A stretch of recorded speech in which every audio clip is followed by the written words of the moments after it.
Hi, I'm Peter Rowlett. And I'm Katie Steckles. And Peter, what is today's mathematical object? Today's mathematical object is the Nodal cubic.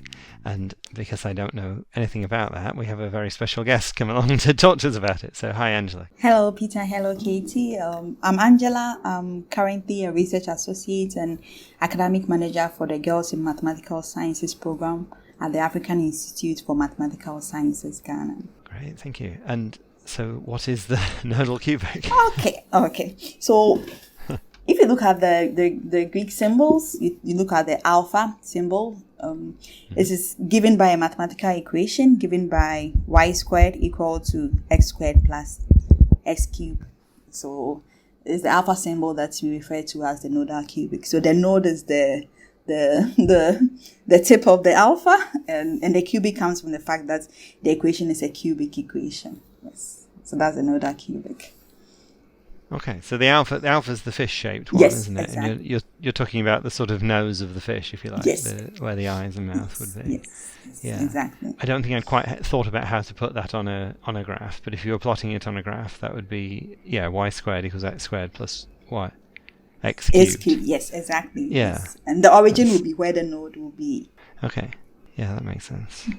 So what is nice about this object? What's your interest in this shape? Okay, so my PhD journey took me to this object, but I'll start a bit of background into why they matter.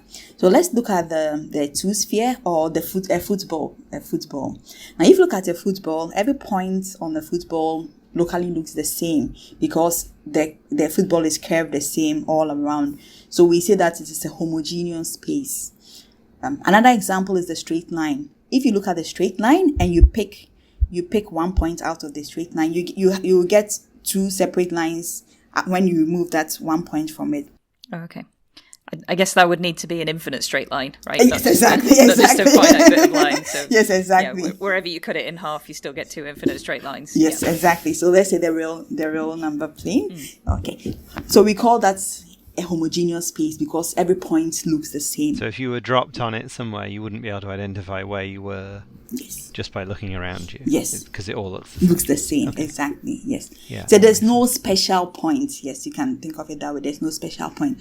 But if you take the x and y axis together as the plane, which is given by the equation xy equal to 0, if you look at the origin, if you take out the origin, there are four options. You can either go up the y axis, you can go down the y axis, you can go right on the x-axis, or you can go left on the x-axis. So that one point looks different. If you had taken rather a point out of the x-axis, you would rather have just a few more options to go. So that point, which is the origin, is a bit special. Yeah. So the space is literally just the two axes. Yes, exactly. And yeah, if you pull out a point from that, there's a different result if you pull out the origin than if you pull out something from elsewhere. Yes, exactly. Yes. So that means that it is not homogeneous. That means some points are special. Yes, some points are special. So we are looking at classifying such equations. So I mentioned it's given by the equation xy equal to 0. Yes. So in classifying these, the homogeneous is related to commutative. So think of addition. 2 plus 3 is the same as 3 plus 2, right? There's no difference. But when you come to the non-commutative world, so you can think of subtraction. 2 minus 3 is not the same as 3 minus 2. Yes. So in our way of finding a homogeneous way of describing this space, we get something we call a quantum. So it's like we are adding a non-commutative structure to make it kind of homogeneous, but not exactly homogeneous. Yes. So it is my quest to find such curves which are not generally homogeneous, but are somehow homogeneous. That took me to these curves. So when I first started my PhD, how many years ago? A few years ago, my supervisor had worked on an example. So he works with geometric objects. So plane curves.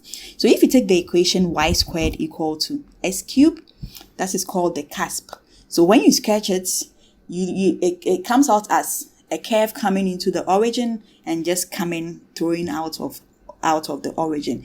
In that same example too, that origin looks a bit different because there is once you pull that out, it looks a bit different than you pulling out maybe another point on another end of the curve. Yes, it's like a pointy, yes, like a thorn or something. Yes.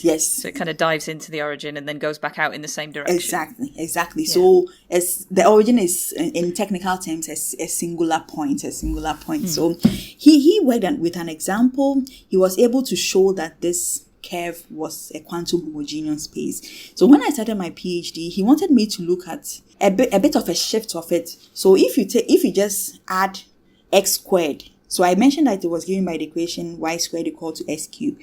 So if you add x squared to the right hand side, you get y squared equal to x squared plus x cubed. And that curve comes out as the nodal cubic I was mentioning. So it also comes out as, okay, it comes in and out, but there's a node at the origin. Yeah. So it's similar to the cusp, just that you have a node at the origin. So he wanted me to look at his example and try to see if I can get a similar structure on it. So in my quest to find it, I did a bit of computations, a bit abstract. There's something we call a Hopf algebra. So in simple terms, if you look at the number system, you can multiply numbers, right? So there's that structure of multiplication on numbers. So we can say it's an algebra. But in maths, we usually like to find dual versions of notions. So if you have an algebra, you can reverse all your arrows, so you can look at ways of you looking at, instead of looking at multiplication as you multiplying two things and getting an object, you dualize it by looking at which two objects you multiply to give you a number. So if you take let me say 6, and you look at we call it the co-product of 6, we look at how many possible numbers can we multiply to give us 6. 2 times 3 will give you 6. Let's say 6 times 1 will give you 6. Or you can even look at fractions can multiply to give you this 6. Yes. So the dual version of multiplication is what we call co-multiplication. So multiplication means you bring numbers together. Co-multiplication means you split them into the decompositions that multiply to give you that number. Yes. So in the Hopf algebra, you have that algebra structure which has a multiplication, and you have the co-algebra structure which looks at the dual version of that. And there's a third structure which we call the antipode.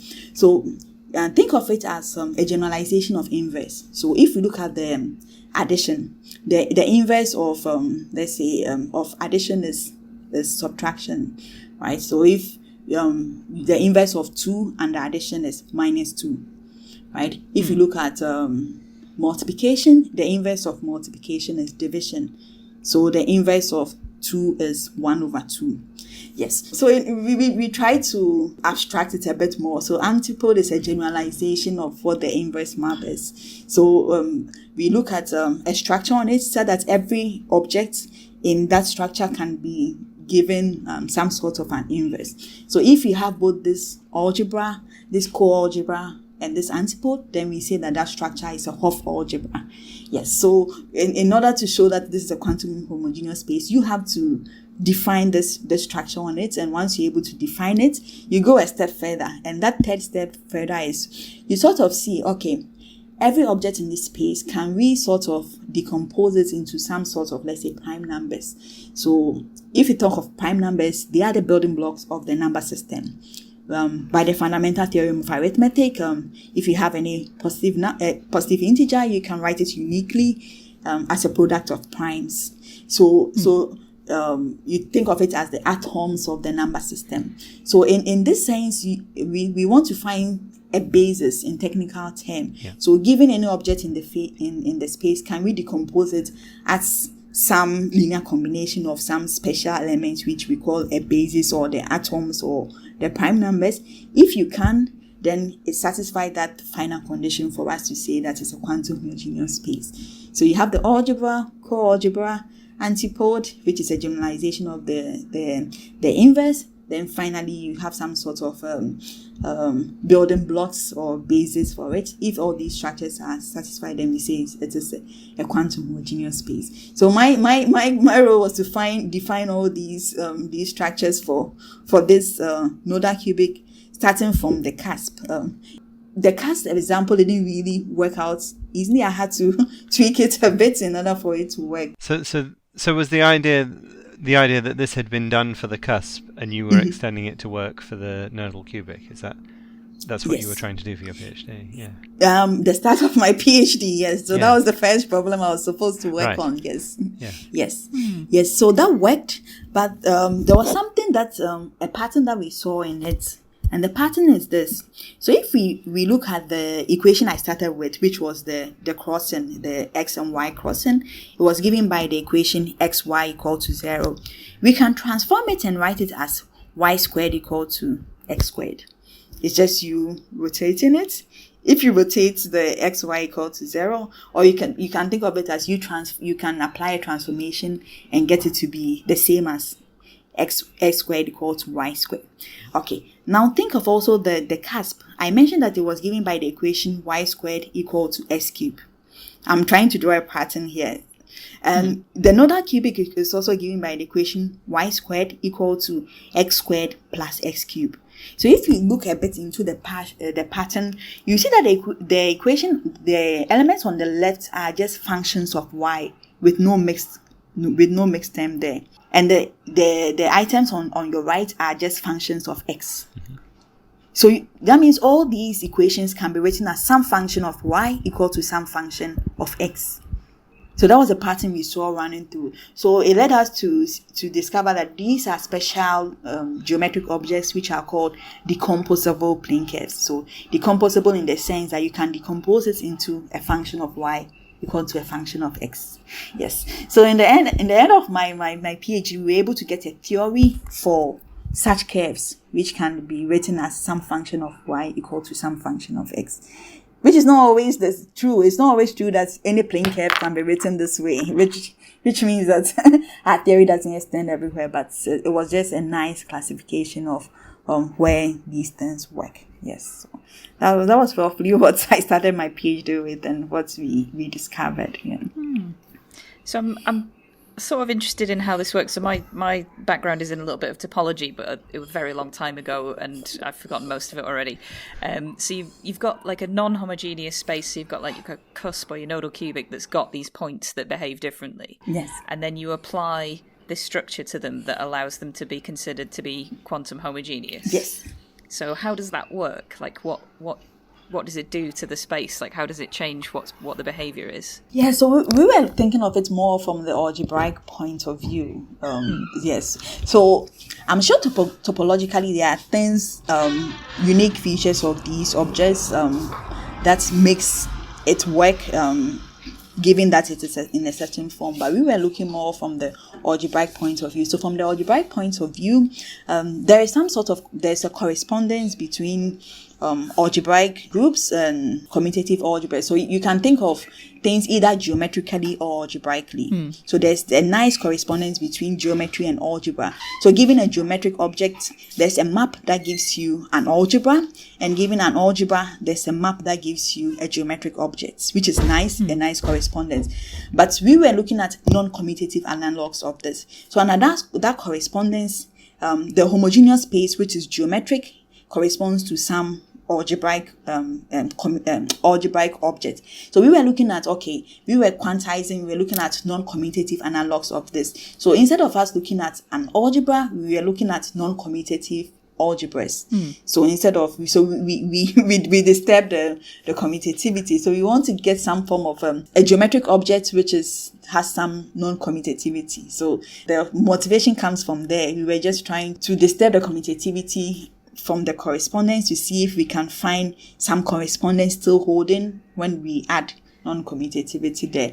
And through our computations, everything worked from the algebraic point of view. So that means that there should be some sort of geometry on the other side, but my focus was mainly on the algebraic side. So we didn't really go into why did this special point play a role. In my computation, it didn't really play any role. It was more of the algebra I did. So I'm sure there is something more going on, but unfortunately I was thinking more algebraically, so I didn't get to go more geometric. Yeah. Well, I guess there's a lot of times these things sort of have kind of equivalence in both, and you can map things both ways. And it's one of the nice things about maths, that everything works in different fields at the same time, I guess. We all think a bit in one way. So I think more algebraically. That's why I was more interested in the algebra computations.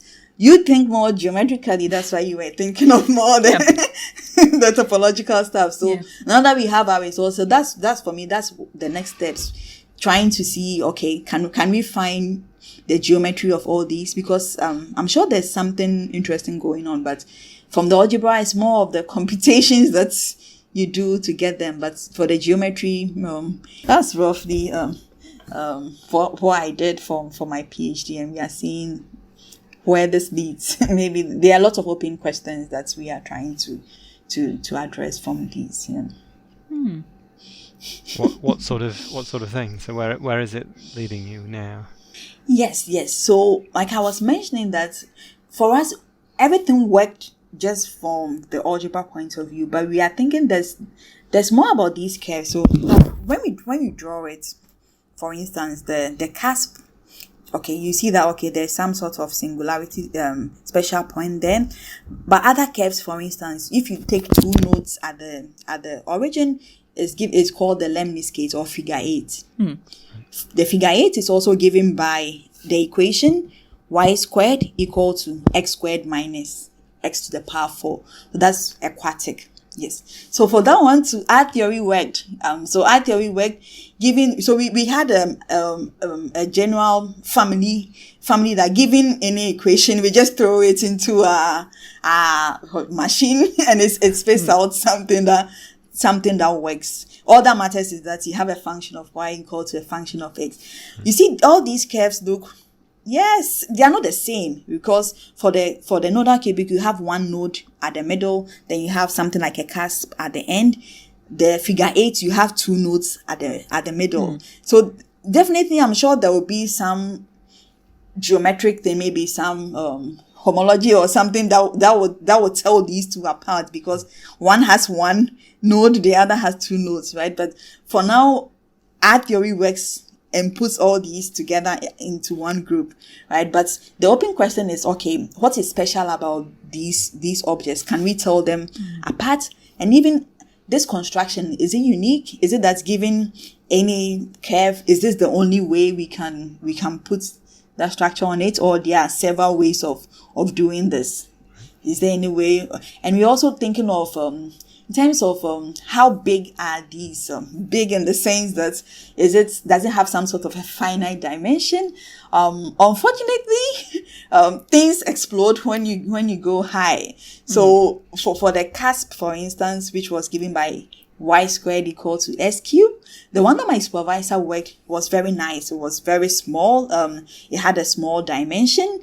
But when the one that I was able to start my PhD with, the example that we came with, so let's say his had dimension 2, mine had one dimension more. It was a bit bigger than what he worked. So that means, okay, it was a bit different. But also when we went to the quartic, which was the figure 8, with that the things explode. So the dimension there becomes infinite, which means our algebra is quite large, which wasn't nice for us, because we wanted algebras which had some finiteness to it. The things really exploded there. So we were trying to see, could we even fix that?